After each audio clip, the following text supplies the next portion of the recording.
Esta es la predicación de la Iglesia Cristiana Cristo Viene de Algeciras, correspondiente al domingo 12 de septiembre de 2021.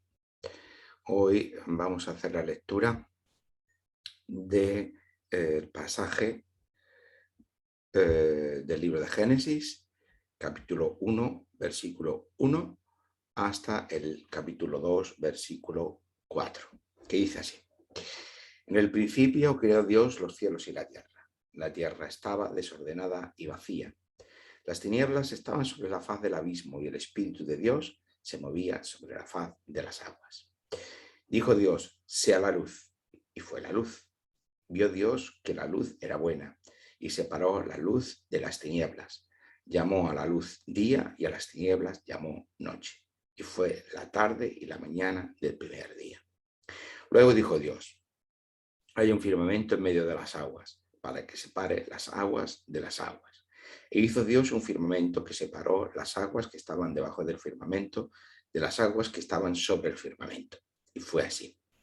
El firmamento llamó Dios cielos, y fue la tarde y la mañana del segundo día. Dijo también Dios, reúnanse las aguas que están debajo de los cielos en un solo lugar, para que se descubra lo seco. Y fue así.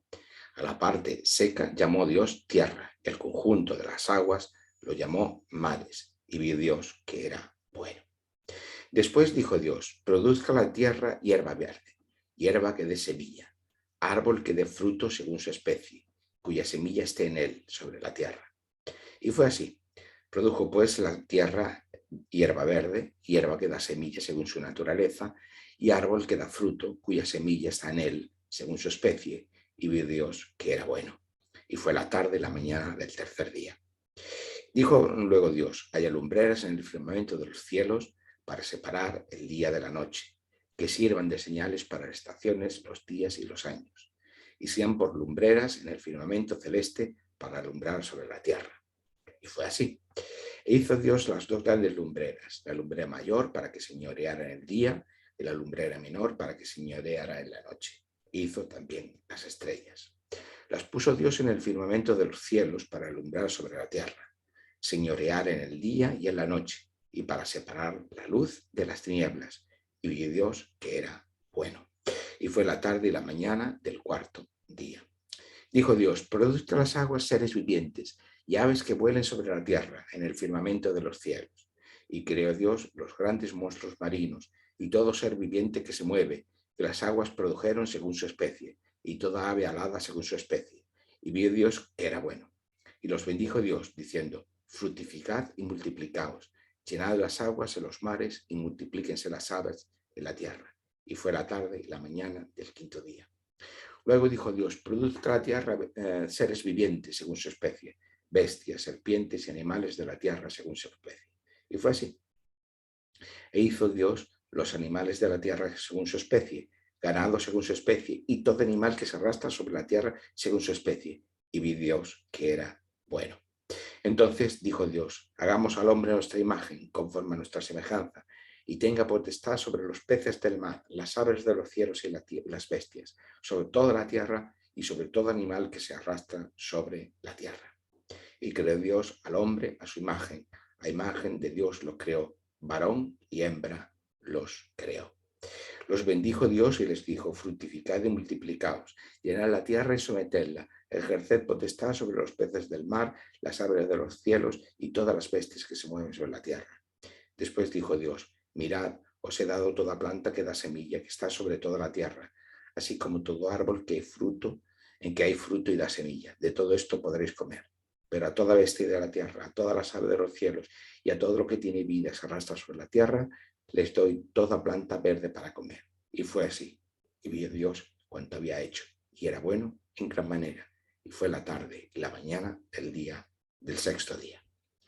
Fueron pues acabados los cielos y la tierra, y todo lo que hay en ellos. El séptimo día concluyó Dios la obra que hizo, y reposó el séptimo día de todo cuanto había hecho. Entonces bendijo Dios el séptimo día y lo santificó, porque en él reposó de toda la obra que había hecho en la creación. Estos son los orígenes de los cielos y de la tierra cuando fueron creados. Amén.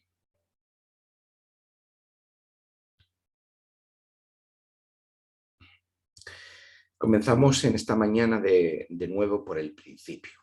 Los seres humanos tenemos necesidad de ordenar el mundo en el que vivimos y una manera de hacerlo es dar un sentido al tiempo. Por eso marcamos fechas, periodos y tiempos especiales para indicar que no todo es igual, que no estamos en un eterno retorno de lo mismo. Seguir el calendario cristiano nos ofrece esta posibilidad, estructurar el tiempo acorde con las grandes verdades de la fe cristiana. Es nuestra manera de decir, aquí estamos, somos cristianos y esto es lo que creemos. En esta mañana confesamos que creemos en un Dios creador. Ahora, al comienzo de esta nueva temporada de predicaciones, volvemos al principio de todo, cuando Dios en el principio creó los cielos y la tierra, como hemos leído en el capítulo 1 el versículo 1 del capítulo 1 de este libro de Génesis. Sin embargo, este volver al principio no quisiera que se quedara aplanado por la rotundidad de los quehaceres y las preocupaciones de nuestra vida diaria. Quisiera, por el contrario, ser capaz, con la ayuda de la palabra y del Espíritu, de transmitirnos y de estimularnos a leer este principio como una renovación. Es decir, no leamos este texto con el tono de lo ya sabido, de lo ya conocido, de lo ya pensado, de lo ya creído, sino que lo abordemos de una manera distinta, no nueva necesariamente, pero sí distinta de manera que nos suponga una renovación. Pero en primer lugar, si queremos una renovación, en primer lugar debemos desear esta renovación. Lo normal en muchas ocasiones es que no queramos el cambio, que no queramos renovación, porque la renovación implica cambio, implica dejar cosas, implica transformación, implica viaje, implica camino, implica desplazamiento, implica dejar falsas seguridades. Y precisamente en muchas ocasiones estamos demasiado aferrados a esas falsas seguridades o seguridades que no son tales. Por lo tanto, debemos desear esta renovación como iglesia, como pueblo de Dios, como personas individuales, este volver a empezar, siempre en fidelidad y con fe en nuestro Señor Jesucristo y en compañía de su pueblo.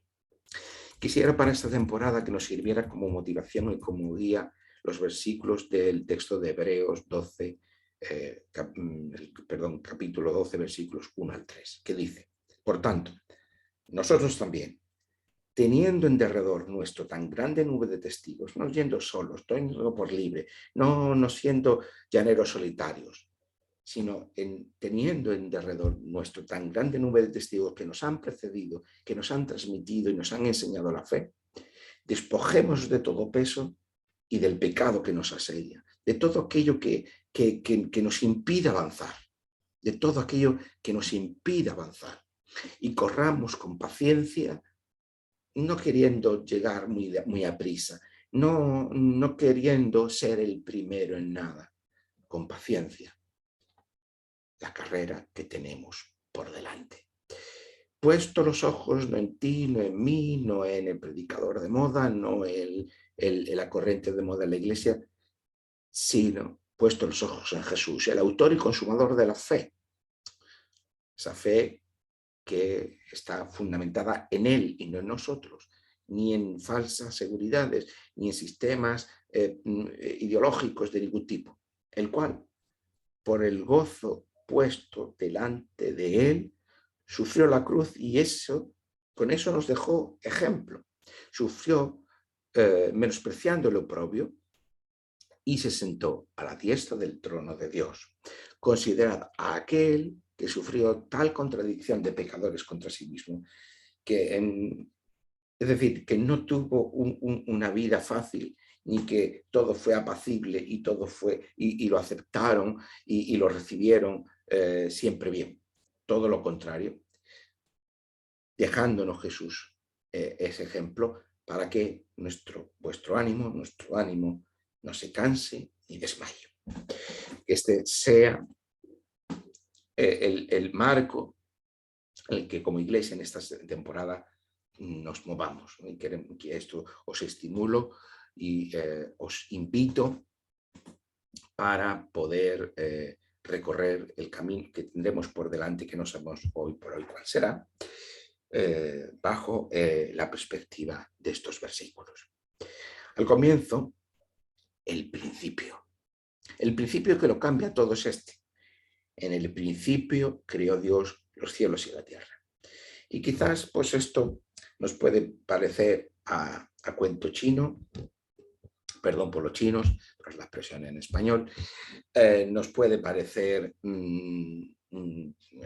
pues algo trivial, algo que ya no tiene importancia, algo que no nos aporta nada. Nos puede parecer, como digo, insignificante, y a la fuerza de repetirlo de una otra vez, corremos el riesgo de perder el significado que encierra esta simple declaración. En el principio creó Dios los cielos y la tierra. O cuando en el principio Dios creó los cielos y la tierra. Sin embargo, ese principio con el que comienza la Biblia lo cambia todo. Que Dios haya creado cielos y tierra supone que el mundo, la naturaleza o el universo no es Dios. Y esto, que parece una trivialidad, parece, claro, si Dios es creador, supone que hay un mundo que ha sido creado y que por lo tanto no es el mismo, no es Dios mismo. Pues bien, esto es una distinción fundamental a partir de la cual cambia todo. Cambia el mundo de la Biblia, el mundo que la propia Biblia, estimulada y motivada por la revelación de Dios, consolida, y después el mundo que va a ser heredero de esa Biblia, que va a ser principalmente la sociedad cristiana posterior. Y esta simple declaración, como digo, cambia el mundo, cambia todo. La imagen y la comprensión que el mundo tenemos. El mundo es mundo porque Dios es creador. En las sociedades y las culturas en las que el Dios bíblico se da a conocer como un Dios creador, en ese contexto de los pueblos con los que Israel compartía espacio geográfico, sociopolítico, cultural, y en el que Israel se movió, el mundo era divino. Como decían los griegos, todo estaba lleno de dioses. Explicar bien esto nos llevaría mucho tiempo. Sé que al final hay que concentrar en 30, 40 minutos lo máximo una predicación, y al final no nos da tiempo a poder tener y explicar cosas que llevan mucho tiempo, que llevaría mucho tiempo. Vamos a intentar sintetizarlo lo más posible, ¿no? En este relato de la creación en Génesis que hemos leído, nos muestra precisamente esto, ¿no? Que el texto requiere ser leído como una crítica contra esa cultura que contemplaba el mundo poblado de dioses, y no como se ha leído modernamente como el relato literalista, que hay que leerlo al pie de la letra, y que su verdad está en esa interpretación al pie de la letra, como si fuera la única lectura posible.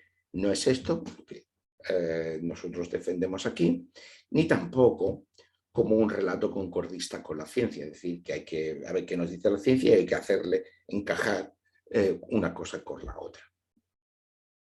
Porque el relato de la ciencia y el relato de la creación pues, son dos abordajes distintos, no necesariamente contradictorios. Ya podríamos decir que la ciencia nos habla del cómo y el relato de la creación nos habla del qué. El relato de la creación nos habla del significado profundo de la realidad, mientras que la ciencia nos habla del cómo funciona el mundo y cómo el mundo ha tenido un desarrollo. Pero volvemos un poco al principio anterior, a explicar qué significa que la sociedad de las culturas, o la sociedad de las culturas en las que se da la Biblia, en las que la Biblia crece, se desarrolla, su concepción del mundo, lo que era el mundo, era una concepción de un mundo divinizado o lleno de dioses. Mientras que esa declaración de Dios como creador hace que cambie esa concepción del mundo. Y ahora vamos a explicar a qué nos referimos con todo esto. Nos dice el relato de Génesis en capítulo 1, versículos 3, 5 y 14 al 19, para dar agilidad a la predicación. Como se trata de un pasaje muy largo, no voy a hacer como siempre hago, que es intercalar la lectura de los pasajes en el centro a lo largo de la predicación, sino que hemos hecho una lectura primera y ahora vamos a simplemente citar los pasajes. En Génesis, como digo, 1, versículos 3 al 5 y los versículos 14 al 19, Dios crea la luz y la presencia de la luz se convierte en el día y la ausencia pues, en noche. Y Dios, día y noche, luz y oscuridad, se convierten en realidades mundanas. Y cuando hablamos de que, porque Dios crea el mundo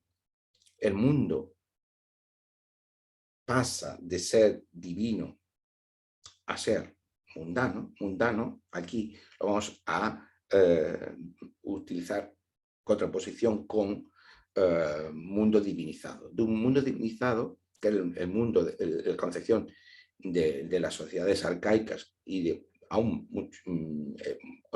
muchos espacios religiosos, culturales y sociales, consistía en considerar pues, la realidad en la que el ser humano está inserto como pues, un continuo de ser en el que todo, hay una graduación del ser en la que hasta llegar a lo divino, a lo sagrado, lo último, con cada espacio sociocultural se conceptualice, pues hay toda una gradación de dioses, de reyes divinizados, de ancestros, de espíritus, de ángeles, de demonios, etcétera, etcétera. Cada sociedad y cada cultura de una época. Pero, digamos, lo divino y lo humano estaban mezclados, todo encerrado dentro del mundo.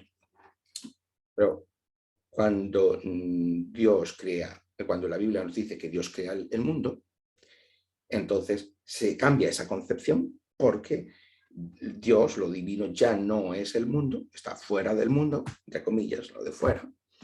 Pero el mundo dejaría, si tenemos un Dios único que es creador y que no es el mundo dejaría de estar poblado de todas esas divinidades, de todos esos reyes divinizados, ancestros, espíritus, ángeles, demonios, todo eso.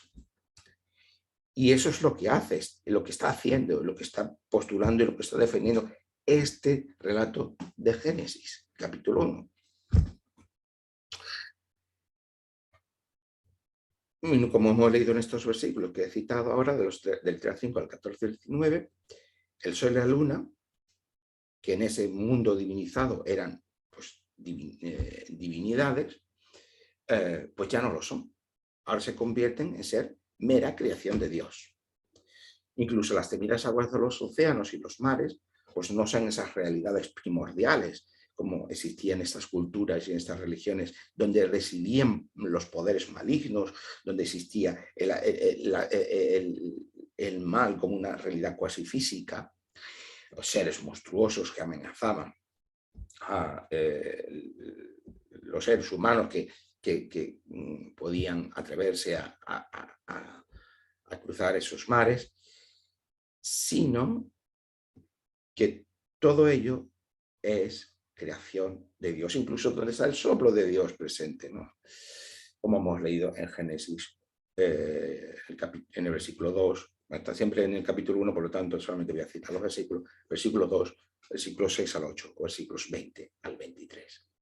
La vegetación, los árboles, las plantas, sus semillas, sus frutos, son también creación de Dios, como ven los versículos del 9 al 13.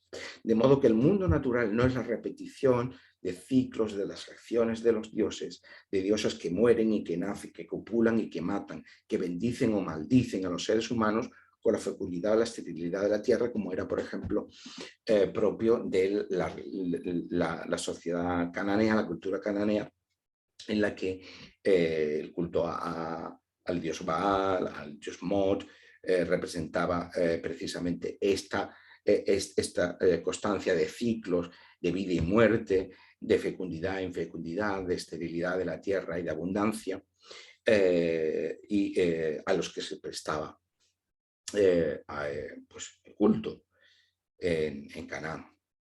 Todo lo contrario, lo que aquí se nos está diciendo es que todo el mundo natural, en este caso el vegetal, árboles, plantas, semillas y frutos, son creación de Dios y su fecundidad proviene del propio desarrollo con el que Dios los ha creado. Y esto es una innovación tremenda en estas culturas. Basta pensar que lo tenemos en la propia Biblia en muchas ocasiones, pues todas las críticas de los profetas a los cultos a Baal o a los Baales, que ya se convierte como un paradigma de tantos otros cultos, ¿no?, en la propia Biblia. Y esa polémica constante contra otros contextos cúlticos fuera del contexto del culto a Yahvé, el culto a Dios, es precisamente lo que tienen es esta contraposición entre dos maneras de entender, de definir el mundo de manera distinta. También todo el mundo animal es creación de Dios, en los versículos 24 y 25. Así los animales dejan de ser esa representación totémica de la comunidad, en la que el animal, pues un determinado animal representa los lazos de esa comunidad tribal, en la que se objetiva el espíritu de la comunidad, los lazos de la comunidad. Los animales ya no pueden representar ninguna divinidad que se hace presente en el mundo a través de tal o cual animal. En esta concepción del mundo hay muchas divinidades que están representadas con formas de animales. Este paradigma de eso, por ejemplo, es la cultura egipcia. Según el relato de Génesis nos dice, son solo creación de Dios. Y vemos como el relato de Génesis está estructurado de una manera en que va haciendo un repaso, digamos, a la realidad en su conjunto.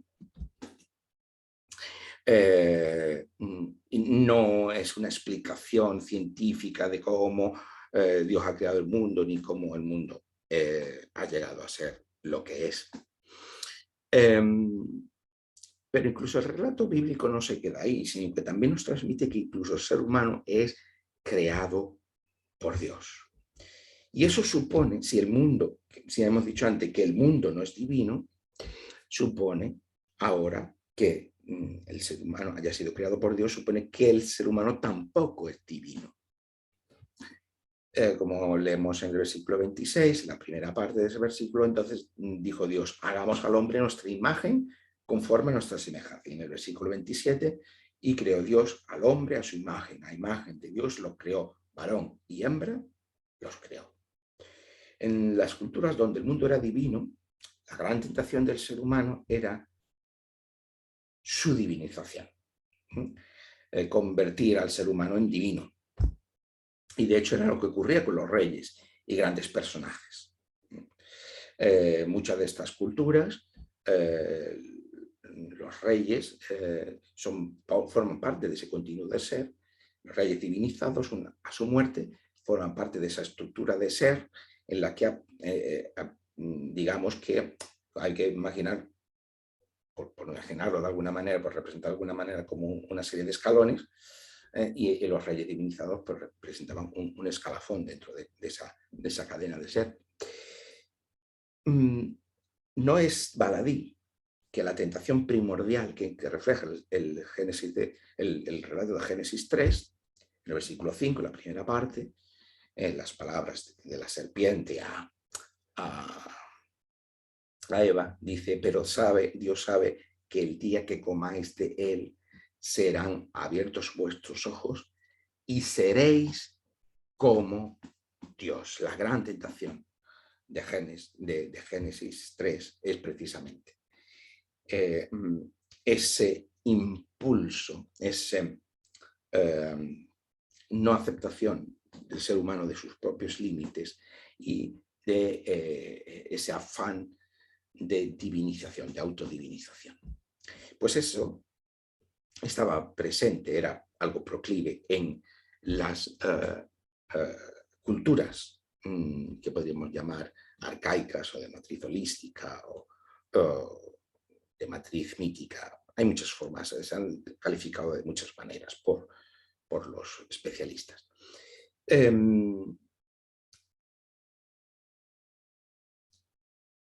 Como digo, que el mundo se ha creado implica que el mundo no es divino, que el ser humano se ha creado implica que tampoco es divino. El que el ser humano sea creación de Dios significa que el ser humano no es Dios. Igual que el mundo no es Dios, el ser humano no es Dios. Sin embargo, paradójicamente, que el ser humano no sea Dios no significa que pierda con ello su valor. De hecho, en aquella sociedad donde el mundo era divino y donde algunos, no todos, pero algunos seres humanos podían llegar a ser dioses, suponía que el resto de los seres humanos podían ser hechos esclavos. Esa divinización no estaba al alcance de todos los seres humanos, pero en ausencia de esa divinización, el ser humano forma parte de un engranaje mucho mayor que él, que es ese mundo unificado, ese mundo divinizado. Y el ser humano es una parte más de ese engranaje, no es nada especial. De hecho, pues, digamos, la pertenencia a ese mundo que es ese hogar, digamos, divino, divinizado, pues confortaba a las personas que se sabían pertenecientes a ese mundo. Pero, claro, eso suponía que el ser humano no tenía en sí mismo un valor no intrínseco y que por lo tanto podía ser hecho esclavo, incluso en las culturas pues, babilónicas. La cultura babilónica, por ejemplo, pues la esclavitud estaba legitimada como un servicio a los dioses, ¿no? Los propios dioses esclavizaban a los seres humanos para servirlos, lo cual no era más que una legitimación de las acciones políticas de sus gobernantes. Por eso que el ser humano no sea Dios, pero que ha sido a su vez creado a imagen y semejanza de Dios, supone que los seres humanos tienen una dignidad y merecen un trato acorde con ello. Y eso es algo que lo encontramos en la Biblia, aunque en algunos momentos el propio Israel fuera incoherente o no fuera fiel con esa imagen. Una cosa no quita la otra. Incluso en el propio cristianismo le ha llevado siglos comprender esa realidad, ¿no? El ser humano no puede ser Dios, pero al haber sido creado a imagen y semejanza de Dios tampoco puede ser esclavo. Por eso Israel fue un pueblo sacado de la esclavitud y es paradigmático que así se nos transmite en la escritura, ¿no? Por lo tanto, ya eso implica muchas cosas, ¿no? y tiene esta connotación. Que el ser humano sea creación de Dios supone que hay una normatividad biológica, al menos biológica, cuando dice varón y hembra los creó. Pero también que ha sido creado en condiciones de igualdad, porque varón y hembra los creó. Porque a veces nos cogemos una cosa para abandonar otra, ¿no? Varón y hembra los creó supone que los creó en condiciones de igualdad. No tenemos en este relato ningún elemento de desigualdad.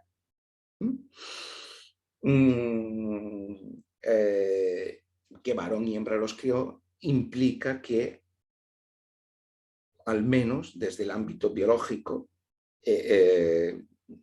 existe una normatividad, cosa que hoy, por ejemplo, no se quiere, digamos, soslayar. La imagen y semejanza de Dios está representada por igual en esta diferenciación biológica y sexual, es decir, tanto en el hombre como en la mujer. No hay una consideración distinta en cuanto a la imagen y semejanza de Dios por el hecho de ser varón o hembra, como dice el texto. Aunque, y eso es algo que tampoco deberíamos olvidar, somos justificados, lo vimos en su momento, por encima y al margen de cualesquiera diferencias de etnia, de clase social, de diferenciación sexual y también de género, que diríamos hoy. Y ambas realidades deben conjugarse en esta perspectiva, es decir, la normatividad biológica, por un lado, varón y hembra los creó, pero el que la justificación, en la justificación somos justificados sin que estas realidades cuenten. Como he dicho, de diferencia de etnia, de clase social, de diferenciación sexual o de género. Porque solo la fe en Cristo es la que determina la pertenencia al pueblo de Dios.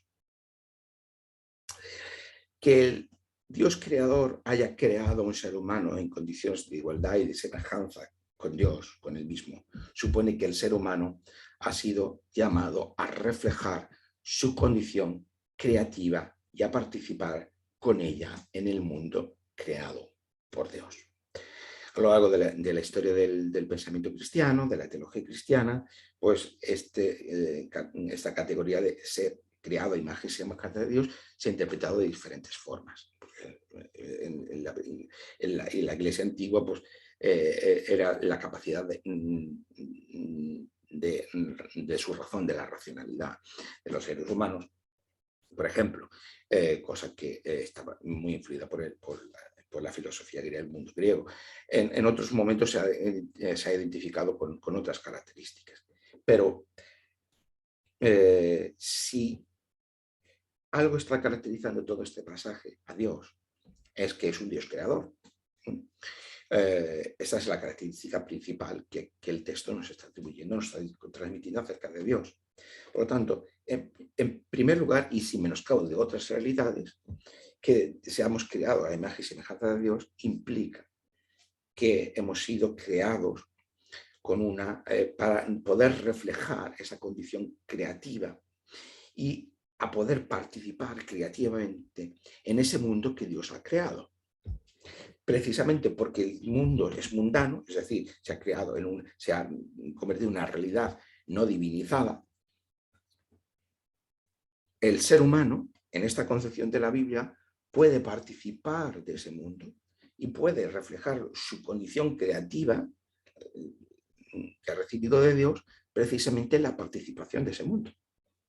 Y esto es una novedad, como digo, en la cultura en las culturas de la época. Y la misión del mundo de la época, y que ha determinado después, y ha sido muy importante, muchas ocasiones para muchas cosas positivas, algunas veces también hay que decirlo, en algunas cosas negativas, porque la Iglesia o la sociedad cristiana no ha sido siempre fiel a Dios de la misma manera, pero ha cambiado el mundo. Claro, explicar todas estas cosas en detalle llevaría mucho tiempo, como digo, pero bueno, vamos a apuntar algunas cositas. Estamos llamados a la creatividad y al crecimiento. Y esto me parece muy importante. Ya lo he dicho en otras ocasiones, pero no me voy a cansar de repetirlo. Creatividad y crecimiento no es productividad, ni es pragmatismo, ni es utilidad, como estamos tan acostumbrados hoy en día en nuestra sociedad. Creatividad y crecimiento tampoco es una obediencia estricta. Creatividad y crecimiento son dos categorías muy dinámicas para concebir el mundo, la realidad, a nosotros mismos, nuestra propia vida. vemos que Dios es creativo y en ese despliegue Dios está ordenando la realidad creada, que Él ha creado de una determinada manera. Hay un dinamismo en el texto.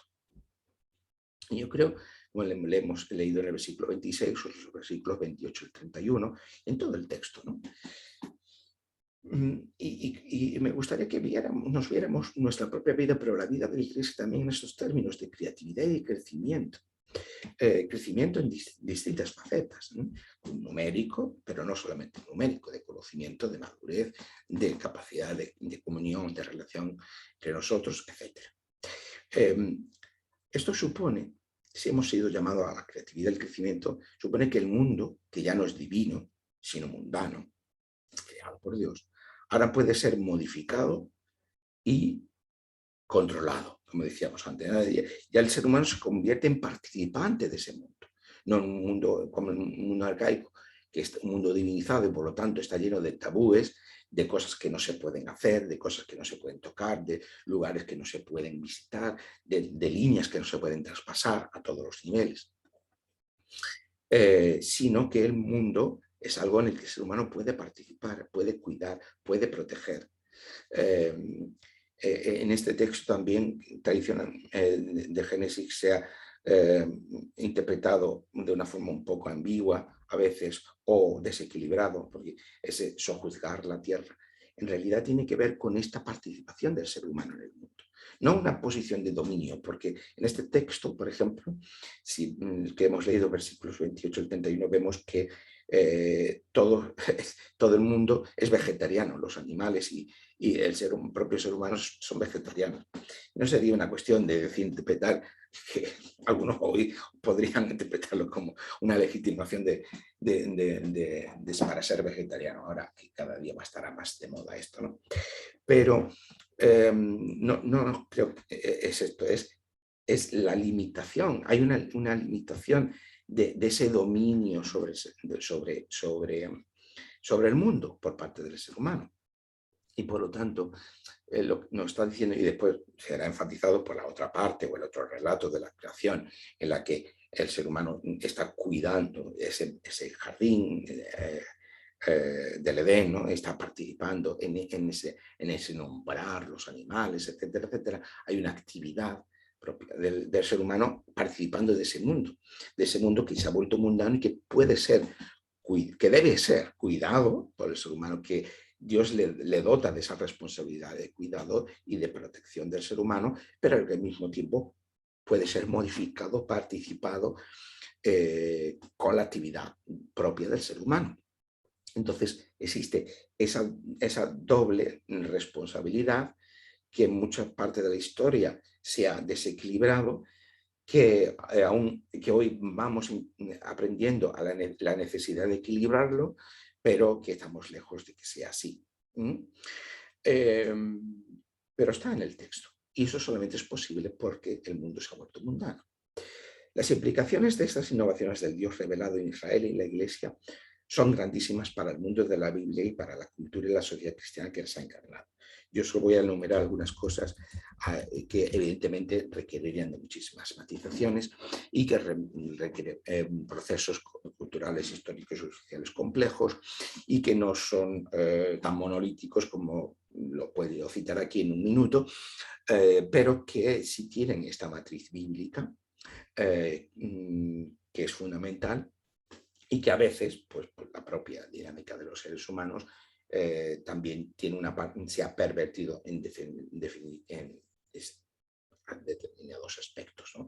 Todo eso siempre que hablamos del ser humano hay que tenerlo en cuenta por el propio pecado o en la existencia del mal en el mundo. Esto es así, ¿no? Pero a modo de enunciación, podemos decir que toda nuestra sociedad, incluso su versión secular, está construida sobre este principio de que Dios ha creado el mundo.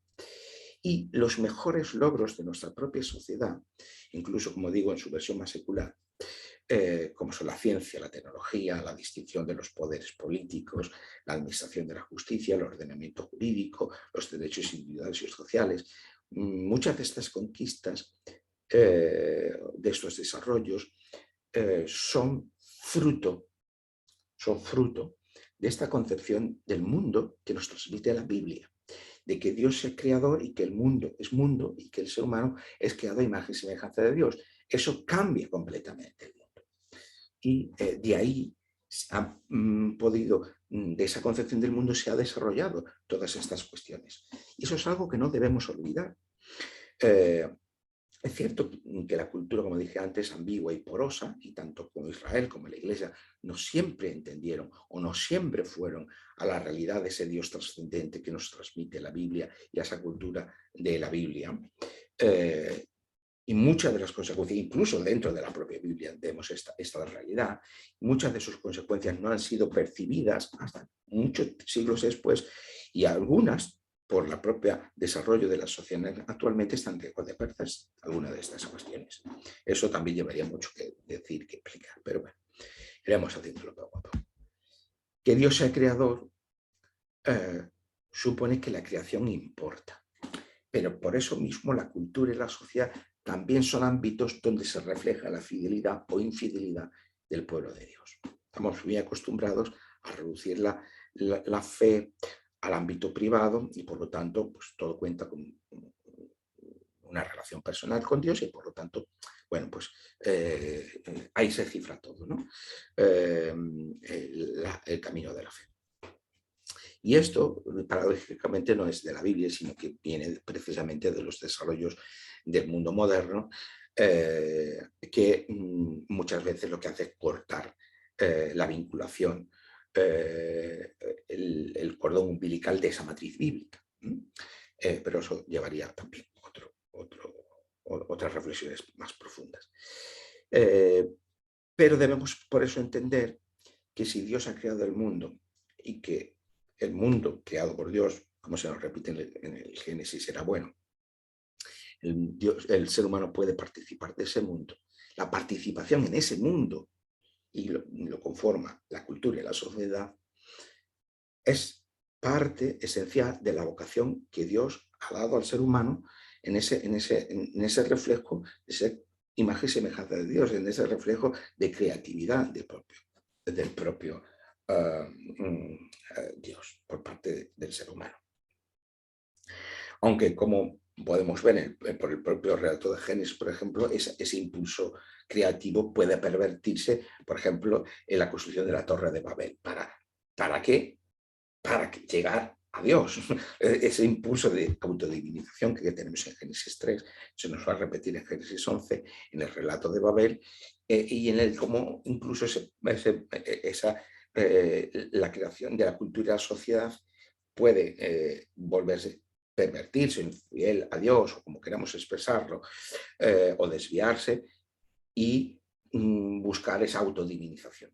Y por lo tanto, esto es algo que tenemos que tener siempre en cuenta por la presencia del mal o del pecado en el mundo. Pero, evidentemente, eso no quita que la cultura y la sociedad y su participación en el mundo para el ser humano sea también un reflejo de esa vocación dada por Dios. Pero por encima de todo, y con esto terminamos hoy, que Dios sea creador supone que la gracia es previa a la ley. Esto ya nos lo decía Pablo, pero que Dios haya creado el mundo implica precisamente que su gracia es primero que la ley, que ya la misericordia de Dios está presente en el acto de creación mismo, la que nos regala un mundo, lo que se nos regala una existencia, el que se nos regala unos dones. Por lo tanto, la gracia es previa a la ley. La gracia y la promesa de Dios son previas a cualquier exigencia de la ley. Y esto es importante tenerlo en cuenta porque si no, hacemos de nuestra vida un puro legalismo. Es más, la ley es solo, como decía Pablo, ese auxilio para llevarnos desde la promesa que Dios ha prometido a su cumplimiento. Y la ley es ese auxilio para llevarnos de un sitio al otro. Pero no es un fin en sí mismo. Por eso, la historia también importa, porque entre aquella primera creación y la creación futura de la que habla Isaías o la que habla Apocalipsis, perdón. Hay una continuidad. Otro de los elementos fundamentales que viene del mundo de la Biblia es comprender a Dios y la acción de Dios de una manera historificada, es decir, que Dios actúa dentro del ser humano, de la progresión de la vida humana como una historia que fluye desde un punto de origen hasta un punto final. Y esto es propio del mundo de la Biblia. Y fuera de ese mundo de la Biblia no existe esa concepción. Pero entonces eso nos dice que en ese desarrollo, que esa historia cuenta, es importante. Y la propia narración que nos cuenta la Biblia lo atestigua de esa manera. Pero las promesas que tenemos futuras, pues también atestiguan que el periodo intermedio no es solamente la espera a que cuanta más personas se conviertan mejor, sino que el propio desarrollo histórico tiene un valor y tiene importancia para los planes de Dios. Por lo tanto, entre aquella primera creación y aquella futura creación, hay una continuidad y no una espera estéril. ¿Y por qué no estamos en una espera estéril? Como decía el texto de Hebreo, corramos con paciencia la carrera que tenemos por delante como iglesia. Que nuestra motivación sea la gracia de Dios, la creatividad y el crecimiento. Yo esto es lo que quiero que nos quedemos en el día de hoy. Que el motor de nuestra iglesia sea la gracia de Dios, sea la creatividad y sea el crecimiento en todas sus facetas.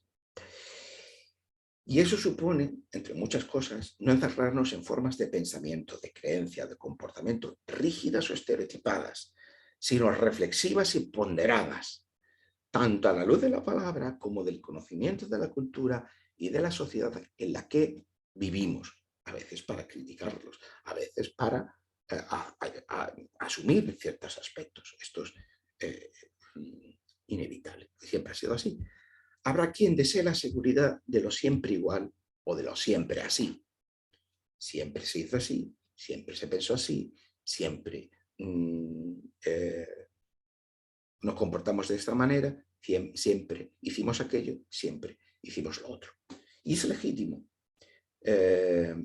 Aunque creo que esas son falsas seguridades, pero bueno, es legítimo. Porque tampoco es cuestión de mover la silla a nadie. Pero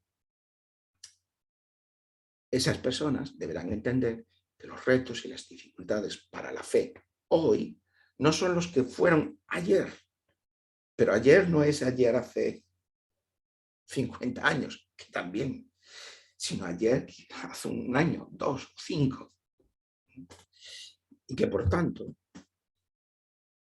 esta sociedad cambiante, con infinidad de problemas y retos presentes y futuros, pues hay que afrontarlos con esa creatividad y con esa participación del mundo a la que Dios nos ha llamado, según nos transmite ese relato de Génesis. Y que hay que afrontarlos con creatividad, con determinación, con la fe que confía en Dios. Eso es algo que nunca podemos olvidar. Puestos los ojos en el autor y consumador de la fe, que es nuestro Señor Jesucristo. ¿Para qué? Para que nuestro ánimo ni se canse ni desmaye en esta carrera que tenemos por delante. Y esto quiero que seamos estimulados hoy. A perseverar la carrera que tenemos por delante, a considerar que esa carrera forma parte del plan de Dios y que debemos participar de esta sociedad como iglesia desde la creatividad, desde el crecimiento, desde la gracia de Dios, desde la fe que confía, también en juicios reflexivos y críticos, por supuesto, siempre. Que el Señor nos ayude, que el Señor nos acompañe en este fantástico camino, que podamos, como decía el texto de Hebreo, quitarnos todas las cosas que nos agobian, que nos pesan, que no nos dejan avanzar. ¿Estamos dispuestos a abandonar esas cosas que no nos dejan avanzar? Que así sea.